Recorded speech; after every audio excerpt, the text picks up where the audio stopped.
everyone. I want to thank you all for sticking around and anyone new for coming in. Hi.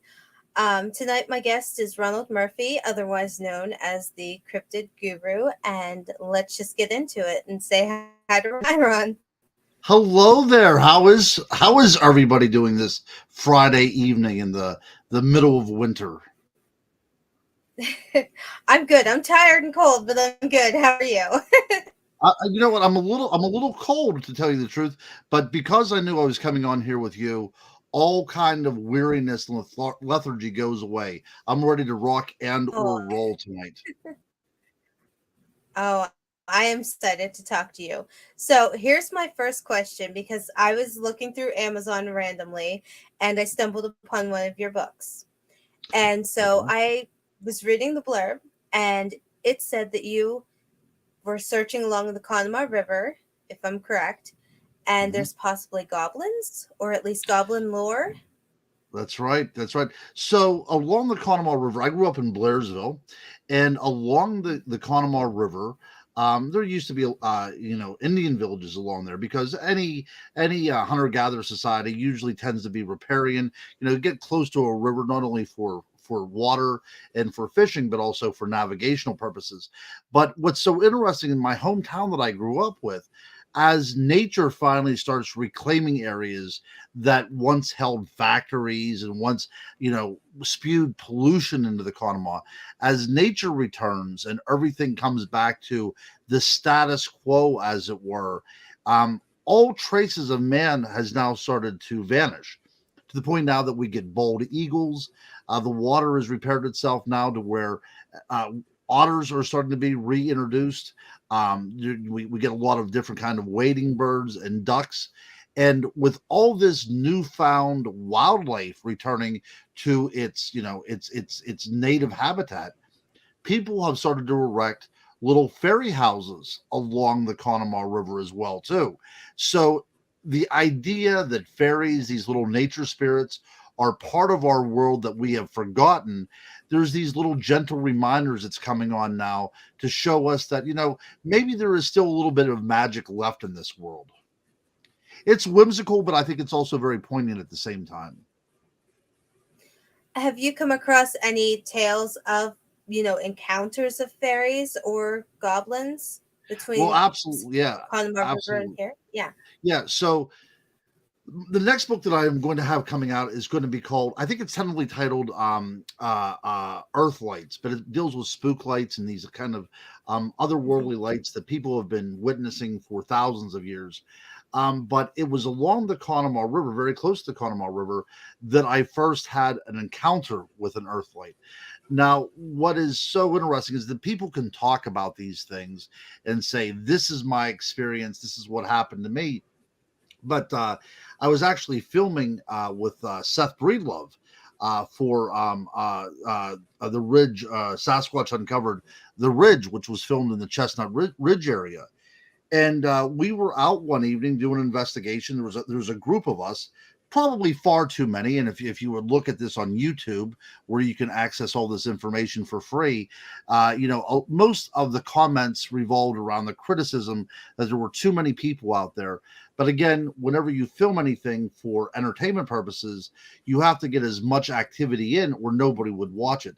So we had a group out there that was hooping and hollering and tree knocking and all this kind of stuff that investigators do on research investigations, but we were all doing it at the same time simply to allot it for the time that we were allowed. And nothing happened for hours until we start hearing this howl. Which would be typical of a Bigfoot sound that would be heard by investigators, something that was reported. And then after that, things started to get very, very weird. We knew that there was something out there. And so we, as teams, we started to separate and go our separate ways. And I was at this place where we were using, for not to sound too overly dramatic, but a place called, our base camp, as it were. And I had a walkie-talkie on me, and I see these three lights moving through the woods, and I just assumed that it was somebody with either flashlights or their cell phones out. until these three lights start rising and they go up into the trees about 20 or 30 feet high. So automatically we know that something's going on. So I radioed the other group and I said, there's something going on out here. And what was so unusual is they were seeing this as well too, but from a different perspective. And it was also videotaped. And this is a very, very rare thing that hardly ever happens. So it was almost as if everybody that was there was having a different experience with these lights. One of the lights, about the size of an orange basketball, actually approached one of our group, and it confronted him almost within like 6 or 7 feet. He said he was so close that he could reach out and touch it, and whenever he called out to it, it vanished. Yeah, something very, very similar to that. So, if you were on a ghost hunt, you would call them. Wow. If you were on a UFO investigation, you would call them, unidentified, aerial phenomena, whatever you would want to call them. But if you were in a religious area, this could also be a religious experience. What was going on was so out of the ordinary from an investigation standpoint. I really don't know how to make any kind of sense of it.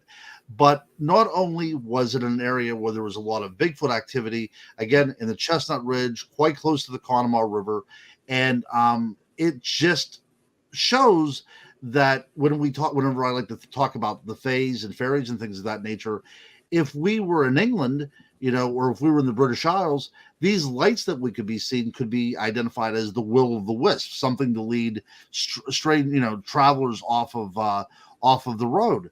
So whatever was going on was unique to us, but it was a part of a tradition that is thousands of years old. And I was really kind of overwhelmed to be part of it. And I was glad that I was glad to be a part of it as well too.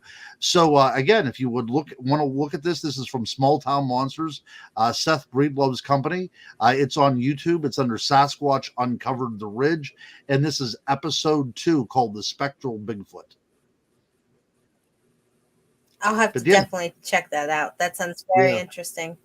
Yeah, it was very, very interesting. But so whenever I say about fairies and goblins and all that stuff, I kind of group it together in what will be called like the goblin universe. This kind of strange, almost peripheral type of existence that seems to overlap our existence in some way. So when we talk about interdimensionality in portals and things, these would be the residents that would live within that domain that we see from time to time. So, and I know that Laurel Mountain, where I grew up, is part of the Chestnut Ridge. Absolutely. And so on the mountain, like when I was little, I would roam the mountain. There was, my mom called it a fairy tree. It was a stump. It was like an old rod stump, but it had like very pretty mushrooms on it. It had moss. It was beautiful for where it was at. And she was like, you tiny thing, you don't destroy anything here, or else the fairies will come after you. And I was like, okay. So I stayed away from it. I never saw anything, but there was just that, you could feel something, like that presence, like you knew you weren't alone in that space. Right. And I think that these are all good points. And I think that whenever we talked about the Chestnut Ridge at the very beginning, I think that this all kind of works hand in hand. There is a sacredness to nature. And I think that anybody that spends any time out in nature will agree. It has a different vibration and a different rhythm than we have. Now, we as humankind, we as humanity have stepped out of that vibrational frequency, and we have chosen collectively to be separate from the natural world for whatever reasons. And I think that when we enter into this kind of sacred space, we're often confronted with themes, with ideas, maybe even with entities that give us pause and also requires a sense of reverence.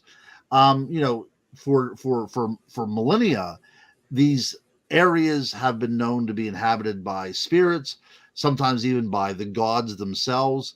And like the tree that you talked about, I've heard them called fairy trees. I've also heard them called shaman trees. So it depends upon which tradition that you're looking at. But again, it's the idea that there is something innate within that tree, some sort of spirit within that wood itself that must give us some sort of pause and requires some sort of respect from us. And maybe not even respect, but maybe even interaction as well. Right. And I agree because like I said, you would feel that it was basically there was something there. Like obviously the woods are alive, but you would feel that there was something watching you almost. And Right, everywhere you absolutely. go on Laurel Mountain, you would have that feeling like you were being watched.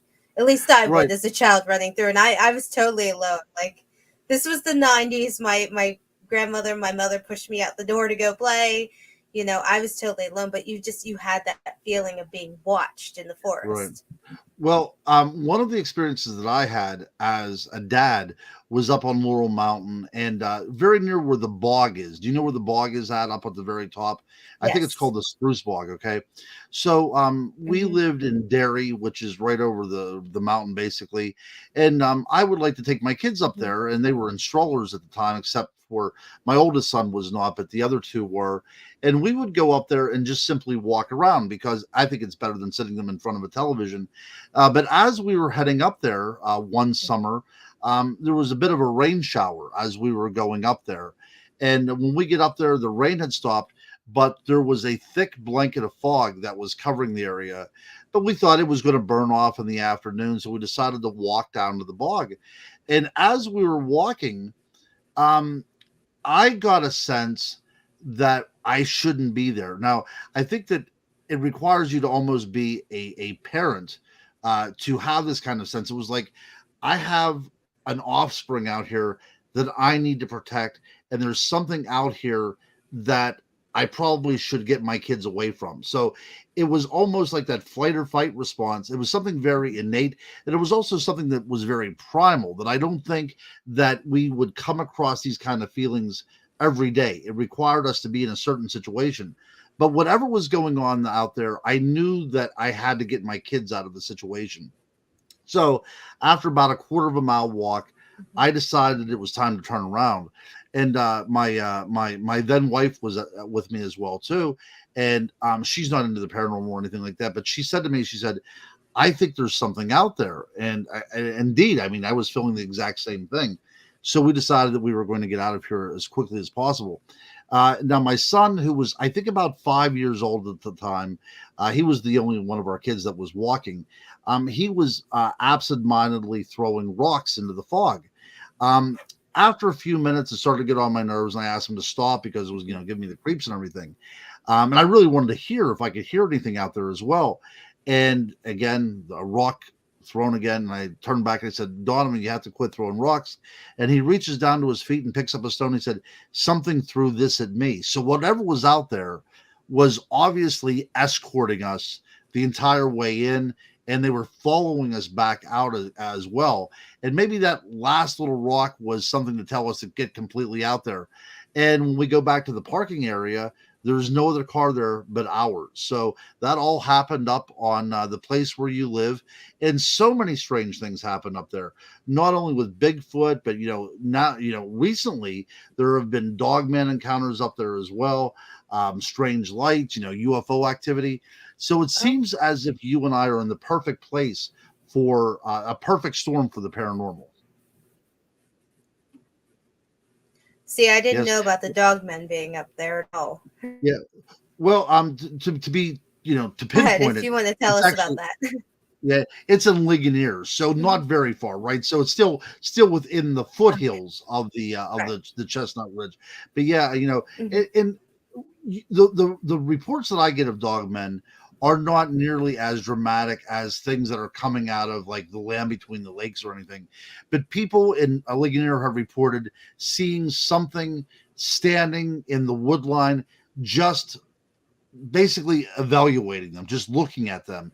And this has happened probably in about 5 or 6 instances that I've had. Yeah, that Hmm. just something very canid looking is sitting there looking at people, and it's it's terrifying if you think about it, because I think that we are programmed to look at wolves Yeah. as something that are predatory. They hunt in packs. They're intelligent, and then we throw in the whole idea of the werewolf as well too, and it makes for a cryptid that is thoroughly terrifying in every way.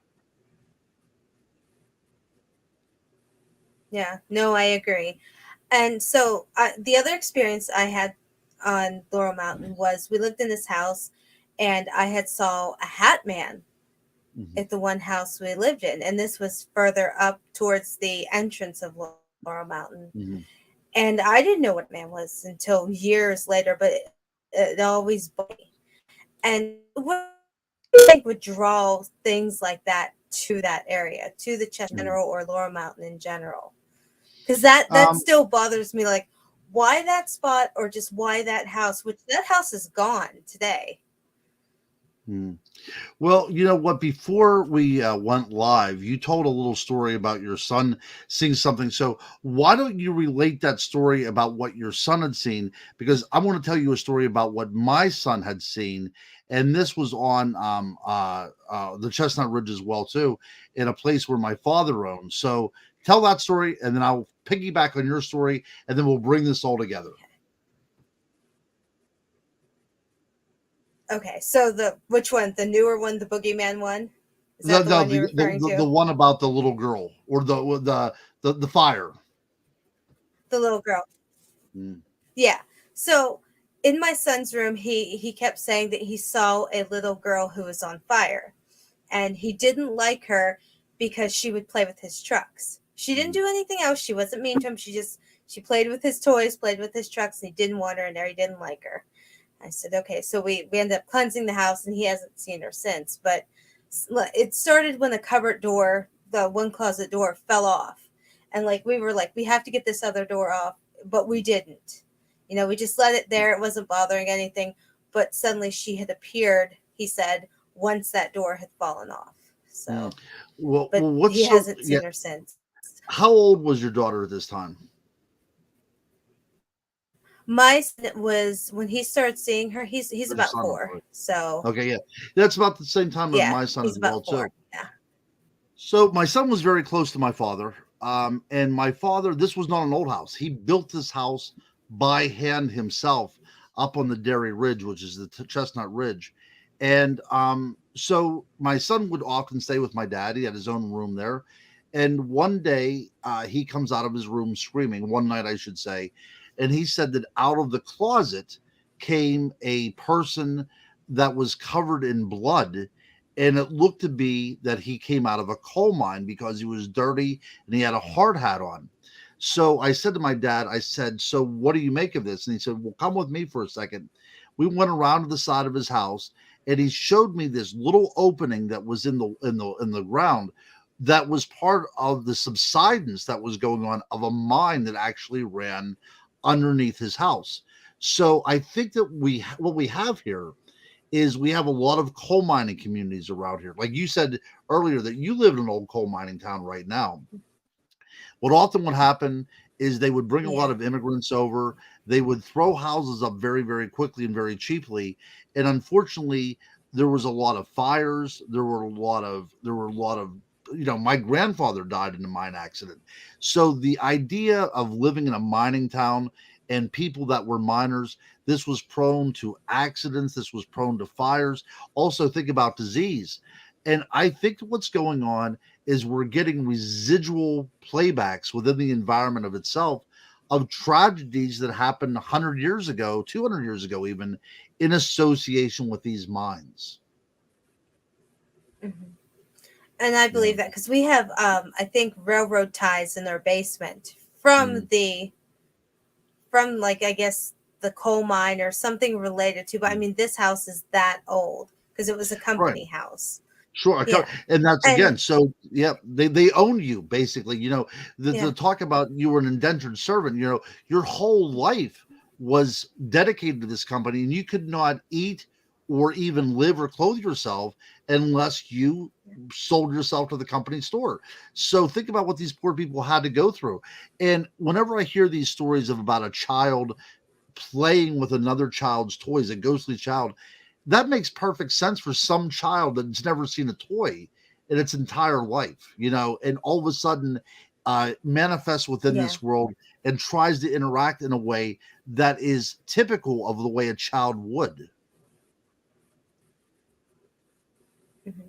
And I had even asked him, I said, did she live here? Does she live here? Is this her house?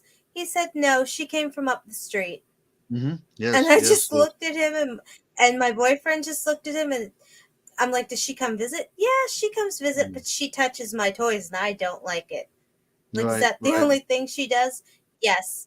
I'm like, okay, well, that's not too bad. Of all the things I know that could happen, that's not too bad.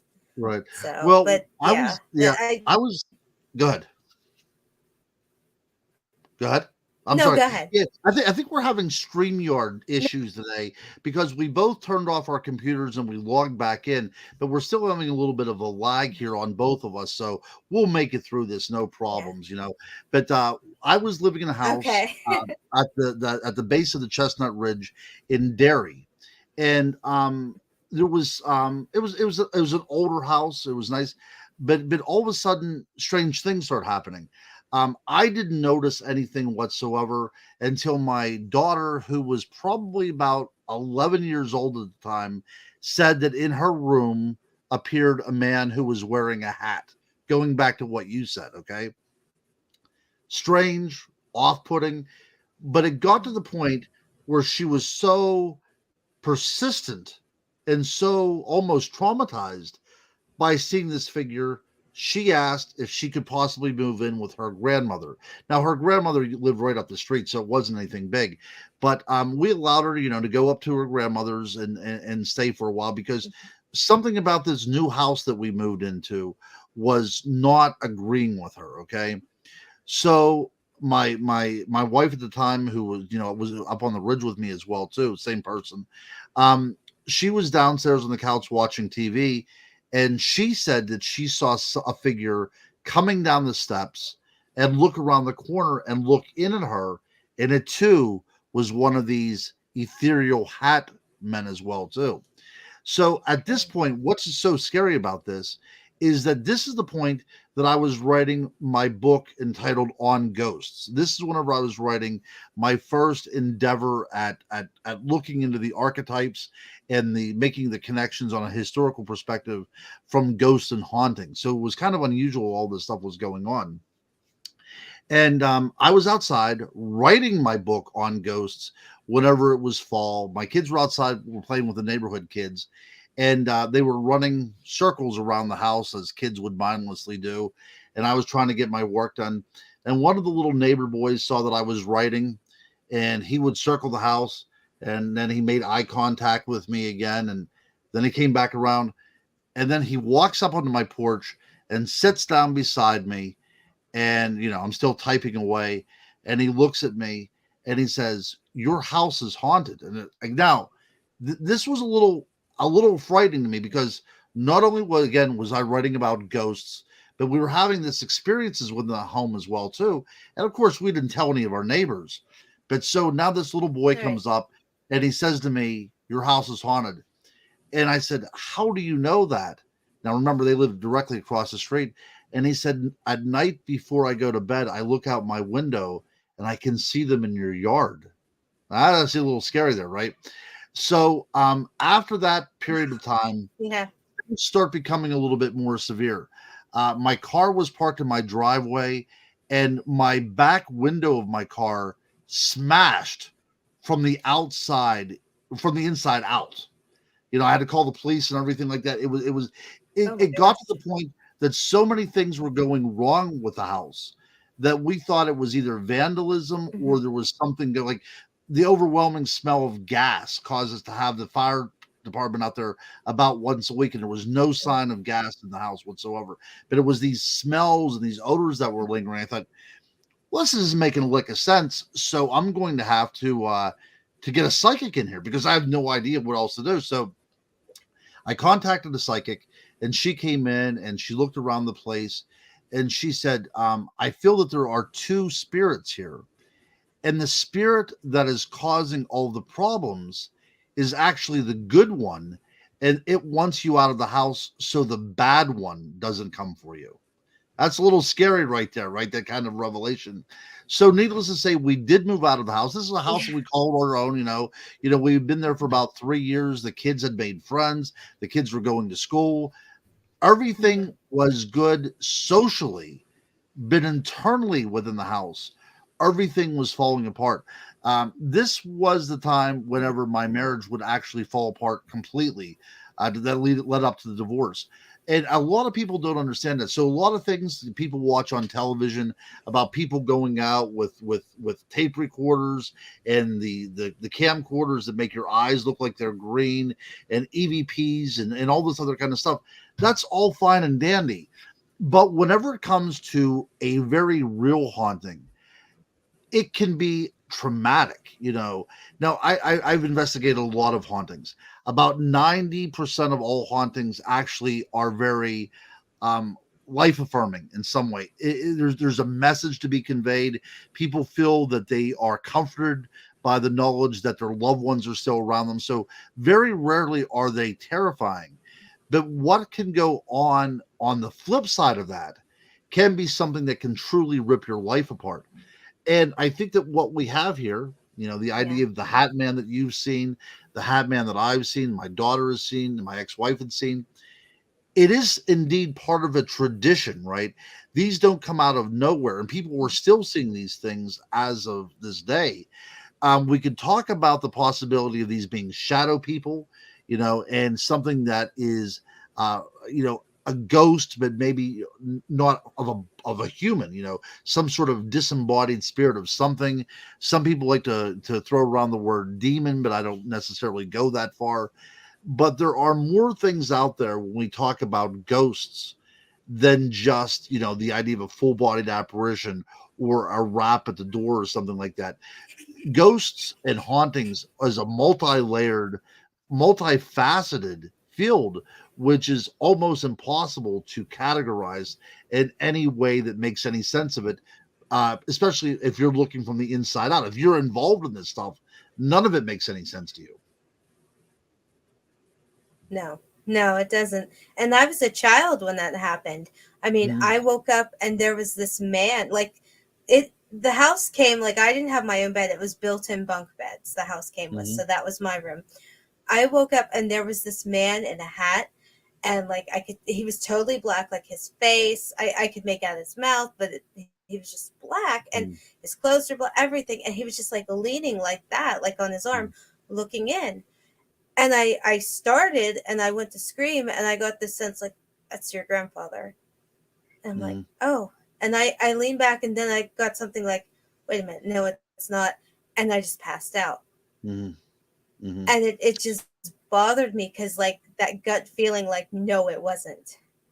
Mhm. Because when I got Yeah. that gut feeling that no, it wasn't, I looked at, he had this smile on his face, and it was terrifying. I mean, I'm 38 and I still remember it clear as day. So Mhm. Yeah. No, I know exactly what you're it it, talking it about. just makes you Yeah. want. That's right. That's right. Now, and this is not seen as something like a gift, right? This is something that's terrifying because some people will have, full-bodied apparitions that come to them, and it seems as if they're almost gifted this experience so they could go on with their own life. What you have experienced, what I've experienced, is something that causes trauma. This is not a gifted situation. This is almost an invasion of our reality by something from another reality. Yeah. And the other thing, like in the same house, like nothing happened to my grandmother, nothing happened to my mom. My mom had some friends over, and they came and they were looking around the house, because it was a new place. And I said, like, I was very adamant, I'm like, this place is haunted. They were standing in my room, and it was a one story. Like, if you stood outside my bedroom window, you could look right in. Okay, you didn't have to be very tall. And I'm like, this place is haunted. My mom's like, no, it's not. You need to stop. You need to stop telling people this. And like her friends laughed, and then suddenly there was a man laughing, and it sounded outside, but it also sounded like it came from behind them.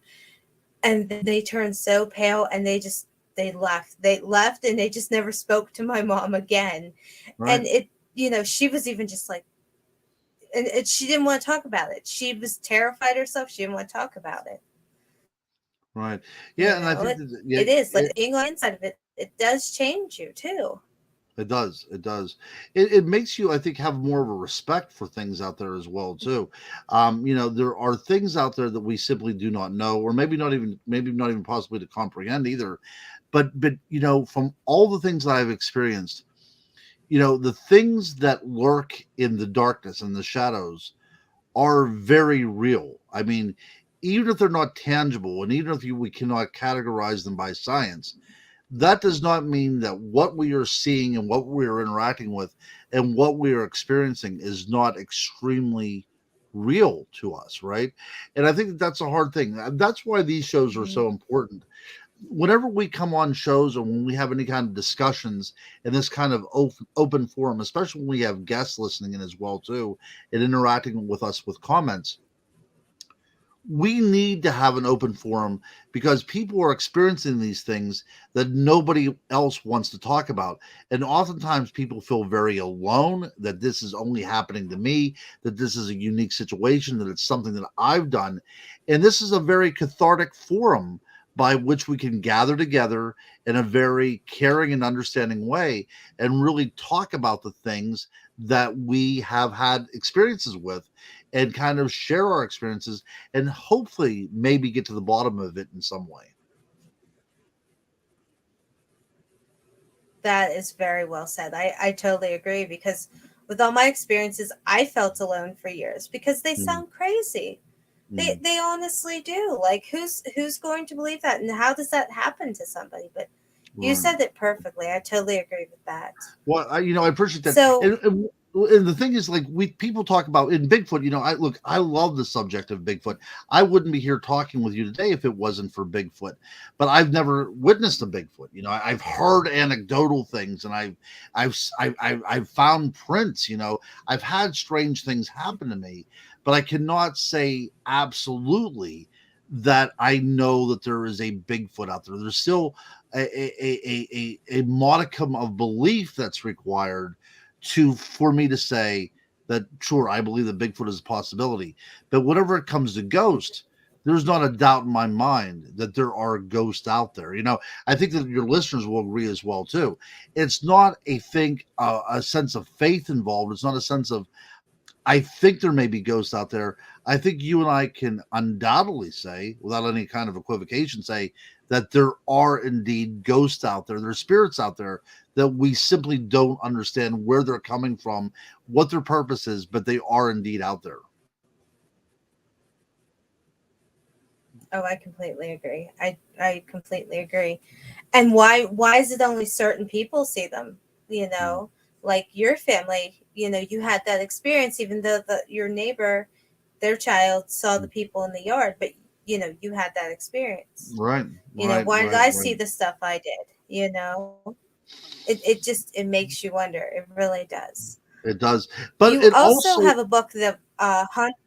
Oh, no, no, go you know ahead. what? Yeah, no, no. I was going to also say, but it draws us together as well too, because whenever I was writing my book on ghosts, it also goes to show that we really have more in common as humanity than differences. We this is all something that we share as part of the human race. This is part of the human condition. Ghosts and all these other archetypal type of creatures that we're going to be talking about, wild men and such. But actually, whenever we delve deeper into the study of these kind of creatures, it shows how closely we are related to one another than how far apart we are ideologically. Mhm. I'm gonna move, and we're gonna stay on that subject, but we're gonna move a little bit towards like Westmoreland, since you have a book, Haunted Westmoreland.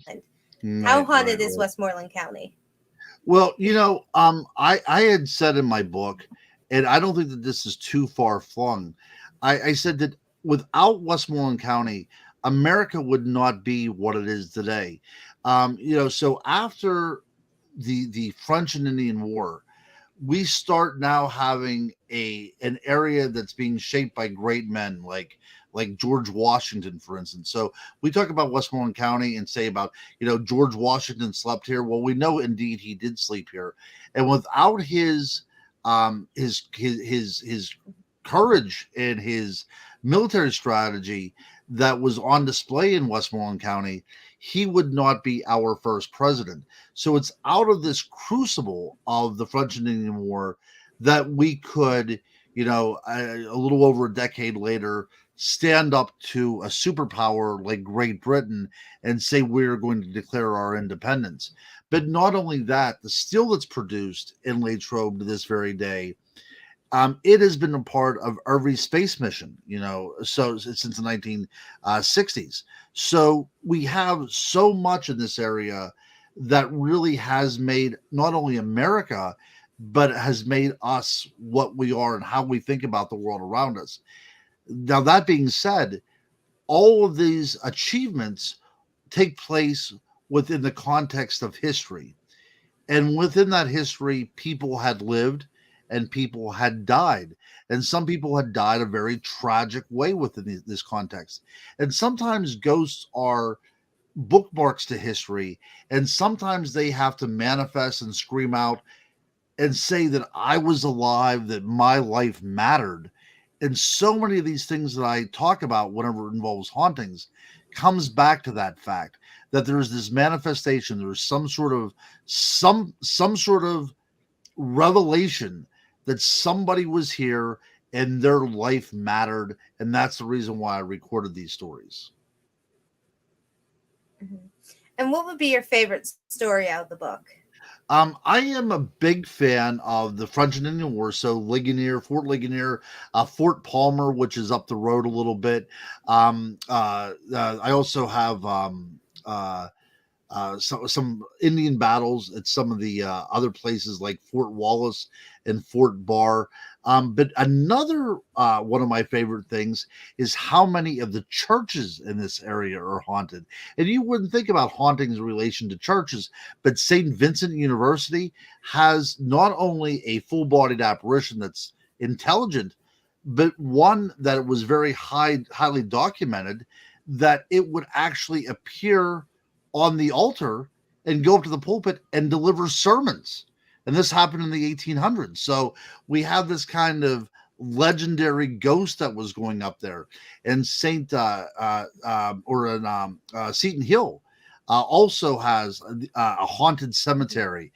It has a haunted buildings there as well too, with poltergeist activity. There's a church in Derry, up in New Derry, that is said to be haunted by an eyeless hag that is seen sometimes floating around among the steeples.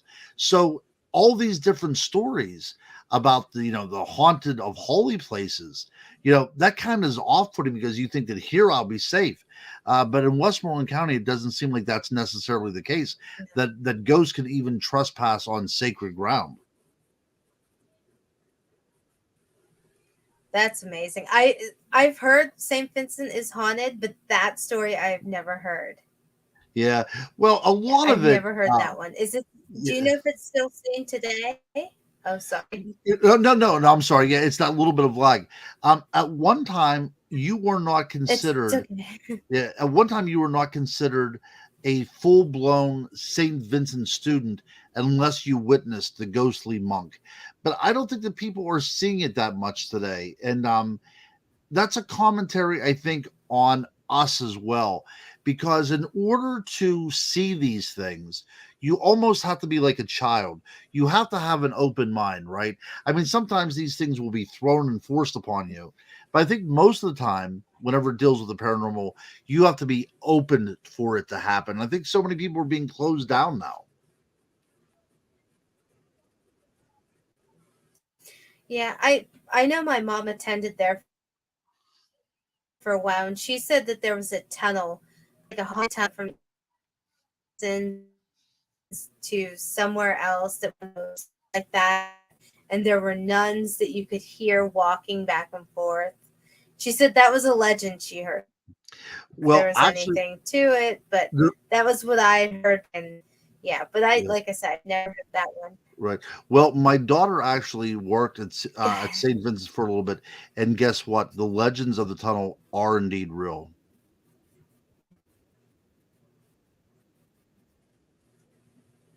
Are they? Yeah, they're real. Oh And wow. See, people still report hearing sounds to this day. oh wow. She said she didn't know where they were. She said she thought that they led to like an old from St. Vincent to an old nunnery. That was the rumor she told me. So Yeah, yeah. I'm One not of the sure if that's true or not. But Yeah, one of the urban legends was the tunnel was put there so the priest could visit the nuns in very ornery ways, if you know what I'm talking about. I think that is part of the urban legend building. I think what had happened yeah, was I was trying to be these delicate. yeah, exactly right. But and of course, so what happens in these urban legends is that a priest will get a nun pregnant, and the nun has to dispose of the baby, and now you have all these kind of hauntings as well too. But I think for all practical purposes, these tunnels were put there simply so you could service buildings without you being caught in the elements. If it was heavy snows, because we're talking about a time before electricity, and we're talking about a time before cars, so to have a tunnel in place where you get from place to place without having to deal with any of the elements makes perfect sense. Torrance State Hospital also has tunnels there as well too, and we know that what is the name of that college in Williamsburg? Is it William and Mary? Maybe it's William and Mary, but we know that they also have tunnels there as I well think too. so. It was just a very practical thing in the 1800s to start building tunnels. Mhm. That's very interesting to hear that that's actually true because she wasn't 100% sure if that was true or not, and Yes. she told me that randomly, and she kind of laughed it off, and she's like, I don't know if it's true or not. And I'm like, Yeah. so Yes. I figured I would Yeah. bring that up and just see if that legend was true. But so then going outwards towards like say Jennerstown, Johnstown area. Obviously, Johnstown had the Great Flood. I'm sure That's that right. place is haunted as well. Oh yeah, So absolutely. And not only what do you know about that? well, I know that the Johnstown flood, that's right. So when we talk about Johnstown, we talk about a lot of ghosts from that area, simply because there was so much loss of life at one time. But what's so cool about Johnstown is there are a lot of Bigfoot sightings from up there as well, too. And I have one that I just heard not too long ago. So there are always inevitably in these kind of small little country wooded towns up on top of mountains, you always have the old timer up there and somebody that knows the land. And as the story goes, there was this gentleman who lived outside of Johnstown, and in a cabin in the woods. And this is where people would bring him like the animals that they would kill, the pelts of the animals, for fur trade and everything. Well, one evening, this gentleman was out collecting water from one of the Mhm. springs, and down over the hill comes what he called a hairy man. He said it wasn't like, tripping or anything like that. It descended down the hill in a very upright fashion, crossed the road, and went down over another hill that led to the Conemaugh River. It didn't. It was aware that the gentleman was there gathering spring water, but it didn't make any kind of motion towards him or anything. It was basically going on its way. Now this guy, was in his 80s. He knew the woods like the back of his hand, but he did not know the word Bigfoot, so he simply called it a hairy man. But after that day, he never went back into the woods again. And it wasn't, again, like I said, there was no confrontation there. There was no kind of animosity there. It was simply that he was dealing with something that he's never seen before, and the way that he reacted to it was with disbelief, but Mhm. to the point that he would no longer go back into the woods after that. It's kind of like your brain has trouble processing it, when you It see does. something like that, Right. Yeah, because it doesn't make and any then you're just sense. like, I'm just not going to go in there. I'm just going to, That's right. yeah, That's right. It's kind of exactly. like it's kind Um, of like I know denial. there's dog. I sorry. That's okay. Yeah, exactly, exactly. I know there's dogmen as well in Johnstown in the Wilmore area as Mm, well. Have you heard that? yes. I have. I want to hear your story, then I'll add a story to it. So tell me about the dog man that you know about. Okay. So we Lon had sent us out to look into this case where somebody had, been basically tracked by a dogman while fishing. And my boyfriend, he's navigated those tracks and everything. I can tell bear tracks, I can tell deer tracks. That's all I can tell. So it was very quiet there. Like you didn't hear birds, you didn't hear bugs, you didn't hear. It's very weird. So we were walking, and we came up on these tracks. He didn't know what they were. Like he got down on the ground. He's like talking to himself, like he's trying to figure out what they are. And I'm just standing there, like I'm useless, standing there because I don't know what they are. And out of the corner of my eye, out of my left side, it was like I could feel something watching me, and then I saw like wings. And do you know how when somebody runs up on you can feel them run up Oh on yeah. you? Mhm. I felt like somebody running at me, and if I didn't scream, something bad was going to happen. And I screamed so loud that he almost pulled his gun because he had a gun Wow. with him that day because we were in the middle of the woods. And I screamed. And he's like, "What are you screaming for?" I'm like, and there was nothing there. And I'm like, I don't know. I'm like, something was running at me. I could hear it. I could feel it, Mm. and there was nothing there. Wow. And Wow. it was just, it was gut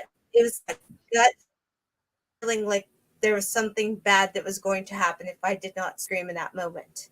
Mm. And Mm. I don't tend to get that scared, but it was, yeah.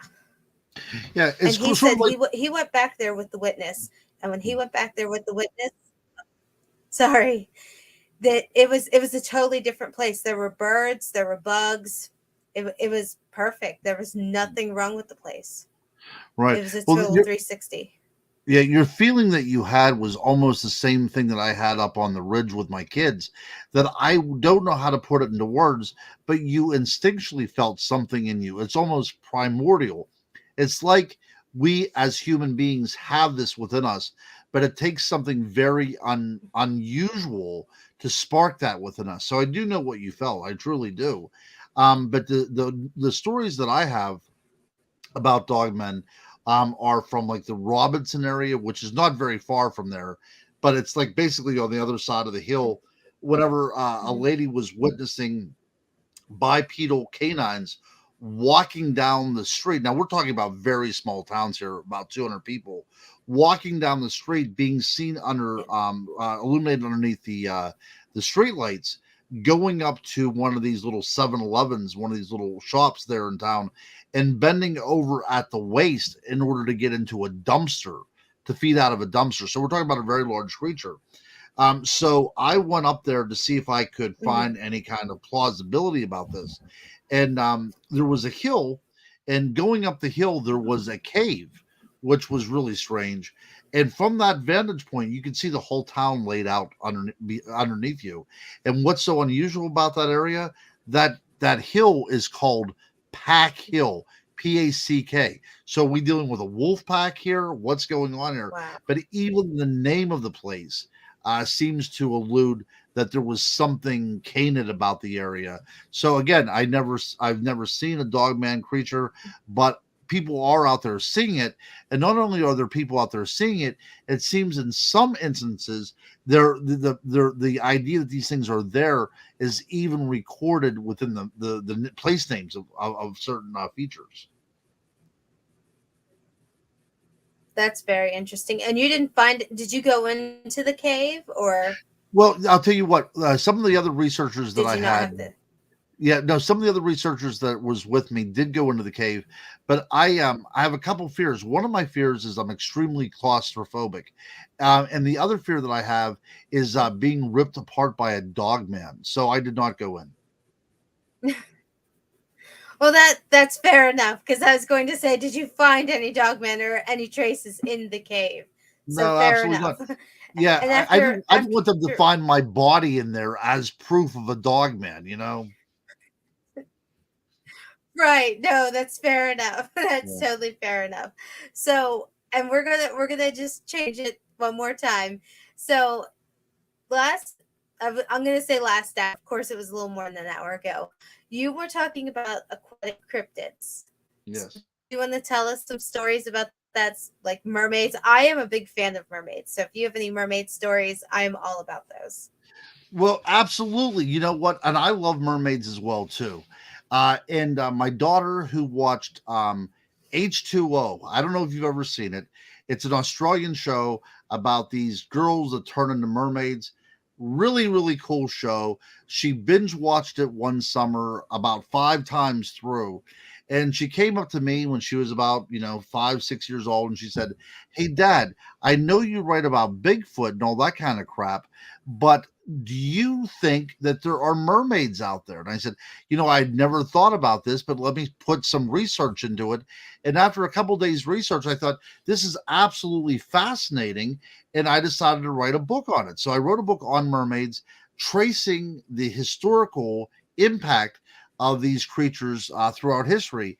And not only were they known in ancient Greek and Roman times, but they still captured our imagination to the point that they're seen even to this day.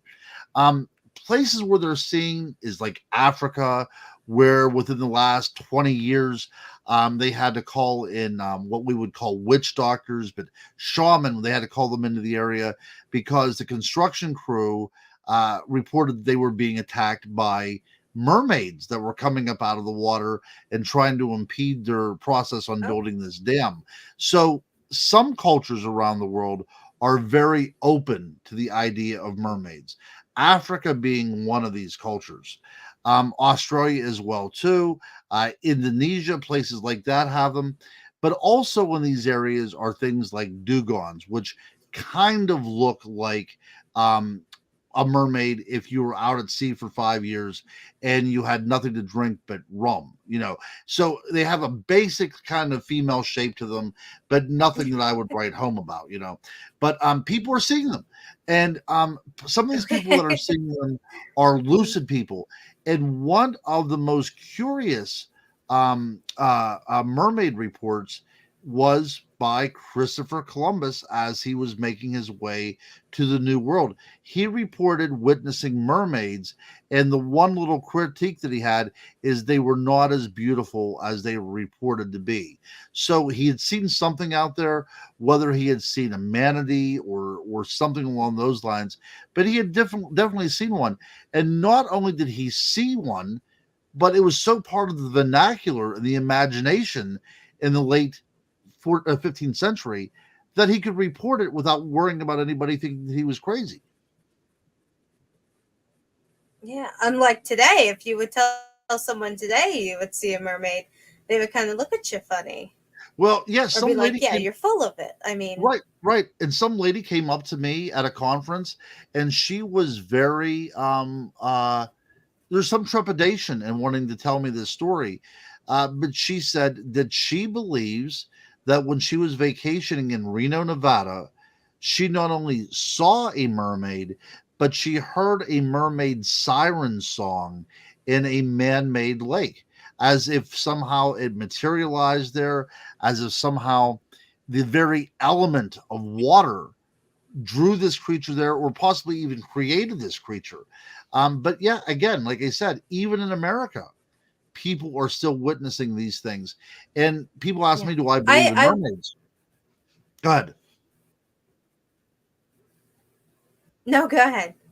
Oh, I was going to say, people to this day ask me if I believe in mermaids, and I said I do believe in mermaids because they're so part of our culture. I bet you bought your coffee from a mermaid this morning. Yeah, That's a good one.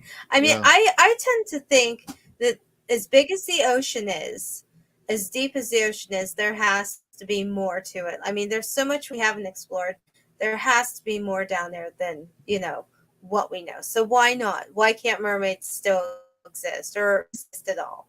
that's right, You that's right. know? Yeah, so I had heard okay. yeah, I don't know what's going on with StreamYard No, go tonight, but ahead. we're It's okay. talking over each other. Yeah, no, no. Yeah. The thing that I want to say about mermaids though is or the ocean is that we really know more about the moon than we do know about the ocean. About 82% of the ocean, 82%, that seems kind of weird, but that's like the figure that they put on it is really unknown. And whenever you think about, all this great vastness out there, ships use highways in the ocean, right? They're just not going willy-nilly. So whenever you see any kind of sea Mhm. traffic, they're on a designated route. So that means that if you would move away from that route, there is nothing out there for thousands of miles. It's very easy to escape human beings on in the water, a lot easier than escaping them on land. So you have all this expanse of the ocean around you, and not only distance, but you also have in columns. So it's really a diversified place where things like mermaids could easily exist and never be seen by a human being at all. Right. And I think I don't want to misquote somebody, but I think it was Tobias Wayland who posted it, that there was a mermaid sighting in Lake Michigan. If I'm not mistaken, it Oh came no, from I would there. love to hear this. Yeah, I've never So heard that. I've never heard that. yeah, yeah. I'll have I to hope find that's the true. article and send it to you. But yeah, I do, because I had read it and it was. Oh, thanks, Vincent. Yeah, I had read, like, oh gosh, I was so excited about it, because it's like just coming through the channel if it's true, like, and it's just there, Right, right. because Well, it was a single mermaid from what I remember. right. So how do we look at this? So if we would go back to the time, we go back to the 17th century, um, there was a gentleman by the name of Paracelsus who was really kind of like the first toxologist out there. He studied minerals. He gave the word zinc its name. Like, he was no joke. Like, his findings and his beliefs and his theories are still practiced in medical school to this very day. But he believed that in order to deal with disease, in order to deal with the natural world, you have to understand what is behind that. So he maintained that everything in nature is imbued with a spirit. And so you would have the sylphs, which is kind of like this airy nature spirit, which is very similar to what we would call fairies. But the water, that was the domain of the undines, and that's where the idea of the mermaid would come from in the alchemical philosophy. So he believed that what the mermaid was actually was a personification, a representation of the intelligences which exist in the world around us in the element of water.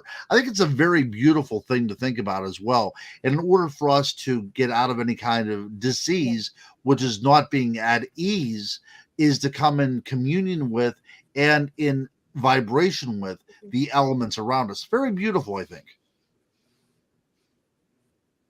No, I agree. Yes. And what other, besides mermaids, what other cryptids lurk in the deep? Oh my goodness. So we will talk about the Great Lakes quickly. Um, there's That's been a can of reports. worms. Yeah, that's right. There's been a report of a plesiosaur being witnessed up in Lake Erie of all places. A shark attack in Lake Michigan in Oh wow. 1955. We have the water panther, which is a very, very cool cryptid, said to live in the waters of Lake Superior. And this was a creature that has been depicted in rock art carved by Native Americans along the shores of Lake Superior, and it looks for all the world like what the cryptid of the chupacabra was originally thought to be, this kind of small little rounded creature with these spines and spikes on its back. So whatever's going on up in Lake Superior, there has been a Mhm. tradition of something unusual living in those waters for at least hundreds of years, if not 1,000 years. And the thing about Lake Superior, even though it is a part of this chain of lakes that was created about 14,000 years ago, Lake Superior wasn't completed filling up to its present volume until about 1,000 BC. So people who were living there would have been able to watch it actually gaining all the strength, which leads me back to my theory that all these myths that we share around the world regarding flood narratives comes from this particular period, because not only was it happening in North America, it was happening all over the world. So all these different cultures around the world were experiencing these kind of events at the same time. But yeah, I'm fascinated by by water in and of itself, and not only am I fascinated by it, but I also love the water as well too. But I'm also terrified by what could lurk beneath the waves. Yeah. See, I'm not a swimmer, so I'm iffy. I'm very interested in what could lurk behind, beneath the waves, like the mermaids and the plesiosaurs. But I'm also not wanting to go in the water with them. I'll just Right, watch from the beach. right. So that's the thing Yeah. about So mermaids. So from the they're safety, beautiful. Yeah.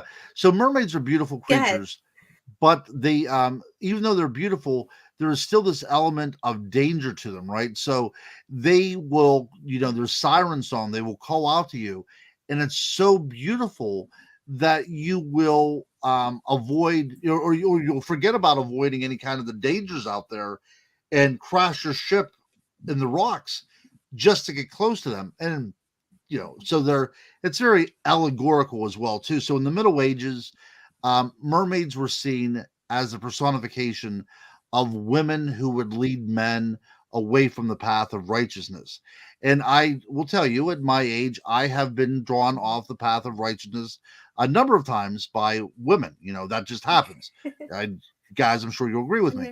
Mhm. So all women are in and of themselves a mermaid. These sirens that, if you're not careful, they will crash you in the rocks. But what happens then, as the Middle Ages gives into the Renaissance, the mermaid now is seen as a figure of redemption. And she is swimming in perpetual baptism. And she is a figure of, almost a Christ-like figure, that is able to be in the water and to also come out, to have different elements at her disposal at the same time. So the evolution of the mermaid is very, very fascinating. But that siren call that everybody wants to hear is one of those things that amaze me. It's such a beautiful and poetic um uh elegy to these creatures that one day I hope to hear a siren song, and it doesn't leave me divorced and broke. Do you think the siren song, besides trying to lure you in, do you think it's like that's how they feed? Do you think they would feed on humans, in your opinion? Because I know um there's not much about them out there, but in your opinion, like, because why yeah, else would they want to draw people in? well, I think the thing is, uh, there people are intruding on their space, right? That might be their Mhm. form of territorialism, that they I think that all creatures, not cryptids, whatever, we talk about Bigfoot, we talk about dogman. I think that these creatures know instinctually that we are a bad idea to associate with. And I think that the way we go about in, robbing the ocean and overfishing, I think the mermaid is that wildness. It's that undomesticated woman out there that is capable of taking a big, strong man and all of his treasures and bringing it to absolute nothing just by the sound of her voice. That's very unique. That really is. I never honestly thought of that. Yes, um, yes. so I, yeah, right. So I do have some questions for you if you're okay with taking some questions. Absolutely. I love questions. My favorite part of talk Okay. shows is the questions.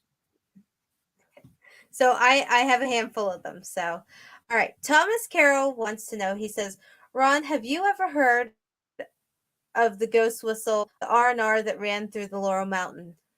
No, but you know what there, Thomas? I've discovered now, discovered, it sounds like I discovered El Dorado, but I actually discovered the trail that is going over the ridge with these railroad tracks. And it was really cool. Even though it's on maps, I still thought I was, it was like Indiana Jones. But no, I've seen the tracks.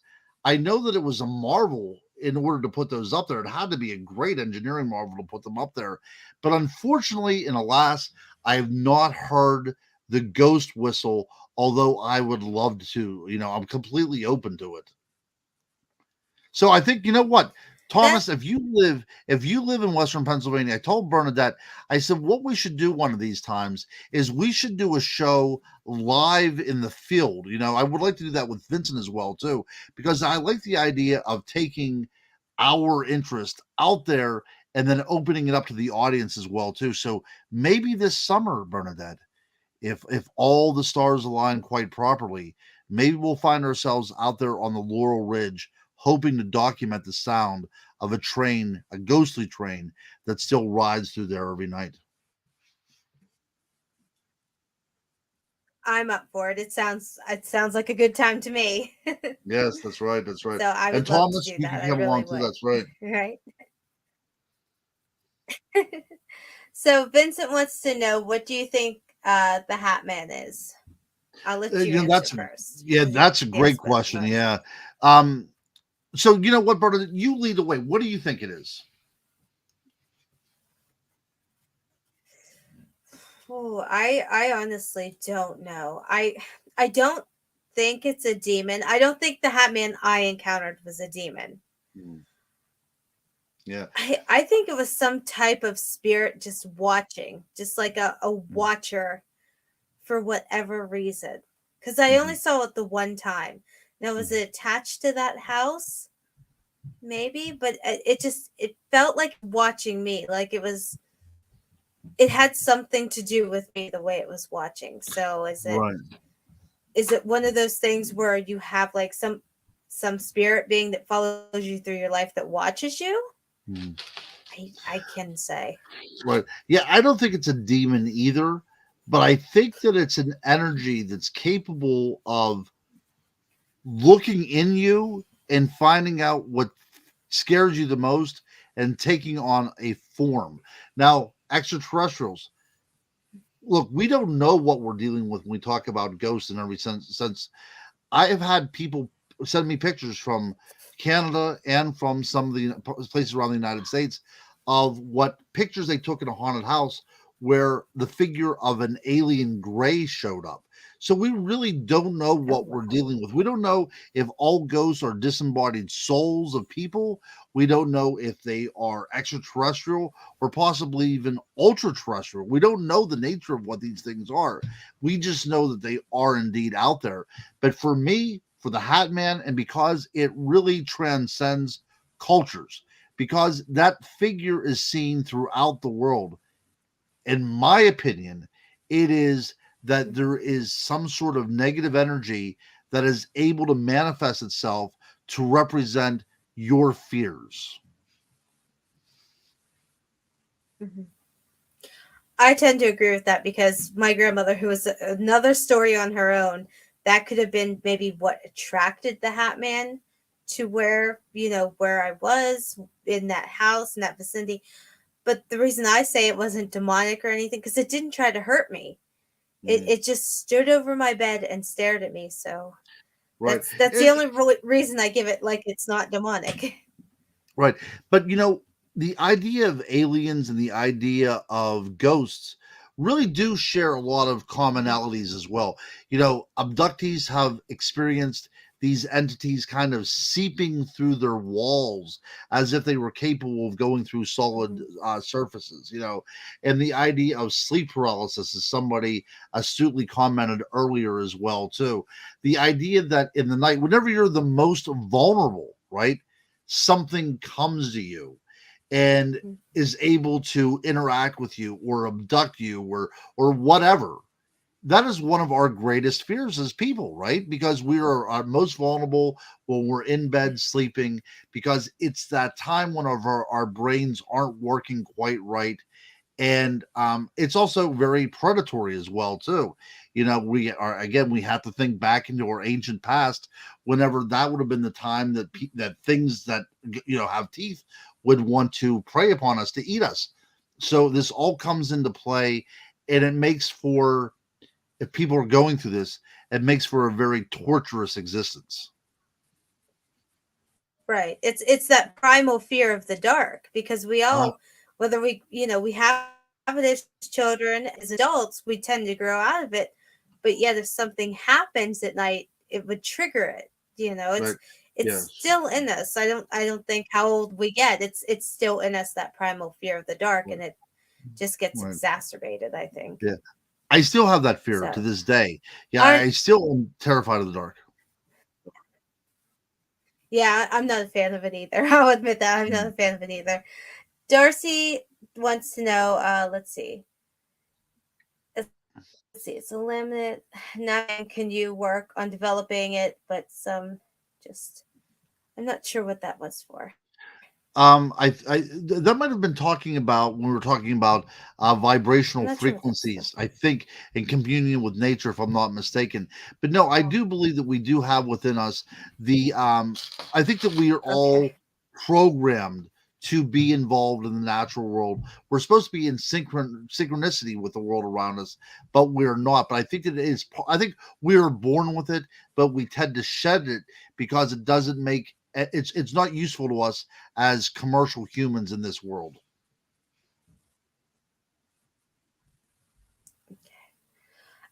Vincent wants to know, what does Ron think about spirit rescue?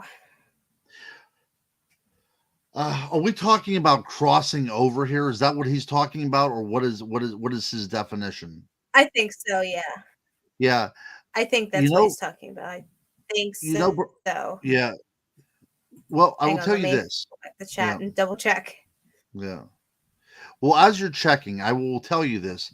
I've been to several haunted locations. Some of them are quite iconic as well. That tells you before you start your ghost investigation that you're not allowed to cross the spirits over. Now, to me, that seems as almost like a form of phantom slavery, that you're keeping things there against their will because they're marketable. That's a travesty Yeah. if that is indeed the case. Um, I think that, especially when somebody dies traumatically, that they don't know that they're dead. There's no reason to think that they would have died.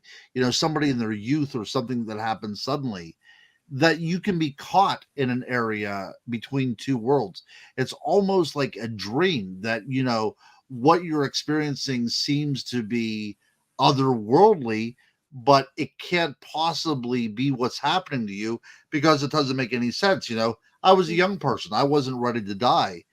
So you're caught between worlds, and a proper human, a human being then can become a conduit to talk to this person and reassure them that it's okay to move on. I desperately believe in the possibility of crossing somebody over that is kind of trapped here because they simply do not believe, it's not logical to them that they have died.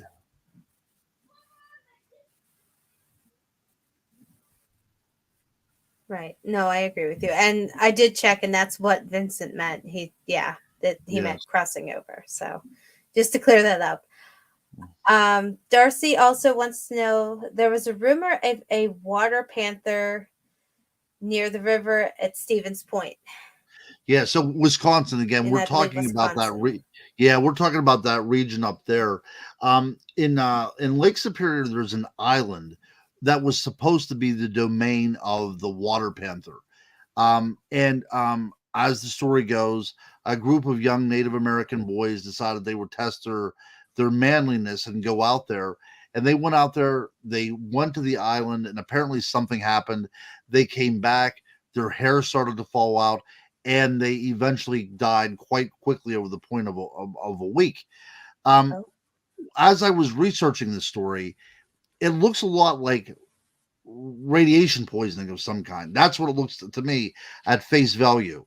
Also, the water panther is supposed to be able to fly, and whenever it flies, it produces this kind of smoke and sparks. So it seems a lot like some sort of uh, underwater UFO encounter that's going on here that has somehow taken the place of the water panther.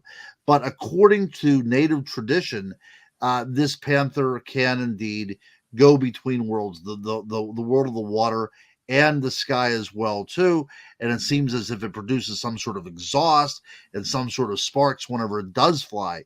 So the water panther could be a show in and of itself. But I will just tell you this, that in that kind of Great Lakes region, you share a lot of commonality in a lot of the folklore up there. So if somebody told me there was a water panther in Wisconsin, I wouldn't bat an eye, because it supposedly dwells in the murky waters of Lake Superior anyway. It it sounds like so. It sounds like water can be sort of a portal in a way too to the Right, underworld, right. because you have the panther coming through. You've also had tales of like death on a boat being crossing people over. There's myths of that. It just sounds like the ocean or water itself could be a portal to the underworld. Yes. My dear Bernadette, see, this is the reason I like coming on your show, because you really have some things up here. So, the idea of the water to be a gateway between two worlds is part of who we are. This is archetypical as well, too. The Aztecs, the Mayas, they all had this idea as well, too, as in, the British Isles as well, too. We think of King Arthur and the Lady of the Lake. The Lady of the Lake is indeed an interdimensional character that is able to bring gifts from the other side and grant them to the hero. Also, mermaids fall under that category as well, too. So, and also, whenever you look at hauntings, if you have water nearby, that's also a key element in producing hauntings. So, water is kind of like the ultimate type of scrying device, right? Within these waves, we can not only look into the other realm, but when we're looking at this water as well too, it also is literally another dimension for us as well too. We as humans can't just dive in and live, right? We have to take in precautions to go into this world. So that is indeed a world in and of itself. So when we talk about multiple dimensions and portals, that all seems crazy, but you could go to the beach and look out there and see another dimension. There's life out there that sometimes we interact with, sometimes we don't. The water, is a barrier between the worlds that we can actually dive into and step through, and we enter a world that's vaguely familiar but not our own, right? But it's on this world that we share together. So water is one of these magical substances that's part of traditions around the world, not only in magic but also in religion, because it's in water that we baptize our sins away. So water is indeed a magical element to us all, and that's the reason why I was so happy to be a part of the aquatic cryptid show right before we came on. So an evening of Ron Murphy, which I'm very, very pleased to be with. But yeah, I wish we would have gotten more into the idea of lake monsters and all these things, because that is indeed another world that we were unfamiliar with. Right. No, I agree. Do you have any more lake monster stories you want to share before we go? Um, Let me see here. I'm trying to think of like a really good one. Besides the water panther, like I said, that is a lot, and there's a lot of traditions about that. I wish I could tell you about, I will tell you, and I shared this on the other broadcast, but if you weren't listening in, I will tell you this. So 1955, there was a young boy from New York who was vacationing on the shores of Lake Michigan in the summertime. And like all little boys, he decided he was going to swim in the Great Lake. And as he was out there, something attacked him. And the witnesses all claimed that he was attacked by a shark in a freshwater lake. And that happened in 1955. And if you would look at the annals of shark attacks, which has been keeping record of shark attacks, I think since the 1930s, that is in there as a shark attack. So something attacked this little boy. So if you wanted something sensational to kind of end the evening with, we can say that something happened in Lake Michigan in 1955 that took a little boy to the hospital, and people think that it was a shark. Wow, that's certainly a high note to end on. Oh my goodness. Yes. Thank you so much for being here, Ron. I truly appreciate it. Before we go, It was a pleasure actually for you to ask me. I was looking forward to coming on here. I also give a big shout out to Vincent as well too, for Marvelous, for doing such a great job in moderating this thing that you call the Phantom and Monster Network, and also to all the listeners as well too, because this would be a very good show and there was nobody listening, would it? No, we have the best listeners. We have the best audience in the world. I That's right. I think we do. I'll fight anyone who says that we don't. That's So all. I would too. I before we would go, too. do you want to tell everyone where they can find you and where they can find your books and such? Sure. You can find me on Facebook. You can look up Ronald Murphy. I will be on there. I gladly friend you and talk to you. You can email me at Ronald L. Murphy Jr., Ronald L. Murphy Jr. at yahoo.com. I would gladly talk to anybody, whatever we want to talk about. If you agree with me, great. If you disagree, that's great too. We can have a conversation. And you can find my books at, guess what? Walmart started to carry some of my books, which I'm really excited about. But if your Walmart's Oh, not carrying it, you can go to Amazon and find my entire On series there, plus Haunted Westmoreland County, plus the Unexplained World of the Chestnut Ridge, and any other work that I've done. So that's where you can find me, folks. and when will your new book be coming out? Do you know? Oh, I'm glad you brought that up, Bernadette, because I'm looking for a publisher right now. So if anybody's out there listening and says, I want to pick up Ron Murphy's Earthlights books because it's going to be an awesome thing, yeah, just contact me. Okay. All right. Sounds good. Thank you so much again, Ron. I truly appreciate you coming on. You have a It great was night. it was my pleasure. Good night, folks. Good night. All right. I want to thank you all for sticking around. And what a great guest Ron was. I am so happy he could be here, and I'm so happy he stuck around. So happy you all stuck around for the show as well. And I just want to reiterate what Ron said. Vincent has done a wonderful job with the channel as well as the show, especially with my show and the slight lag we have every now and then. Next week, I am going to have Duke Sullivan of World Bigfoot Radio on, and we are going to be discussing Bigfoot and giants. So I'll see you guys Friday. Have a good night and have a great weekend. Bye.